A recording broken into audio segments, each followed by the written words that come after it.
hiyo afande, kama nilivyokuelezea. Sawa, nimekuelewa. Afande.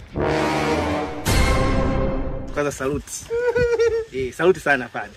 Bwana, liko vizuri. Cha kwanza afande, kwanza sisi tunashukuru sana kuja mtaani kwetu. Sisi ndio wazao au mtaa.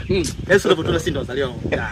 Chochote kitachoendelea mtaa, sisi lazima tujue. Yaani kama kuna kesi za wizi, za ujambazi, vibaka, waiba kuku, si lazima tujue.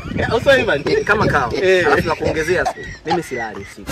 Ndio. Yaani mimi nazulazula kama popo, yani chochote kinachotokea, ubakaji, sijui wizi wa mayai ya kuku. Kila kitu mimi najua. Yaani ukizo chochote kuhusu mtaa mimi najua. Jesus! Jesus! Jesus! Kwani kuna shida? Hawa. Tuwaunganishe na wale. Jesus! Jesus! Ya, amane. Huyu nani? Jesus. Mama yangu. Game over. Haki ya Mungu ni mambo gani? Wa kisoda. Tumeisha mwana. Jesus. Naomba nijitoe kidogo tu hadi. Oh my God. Kamdomo. Nilifariki.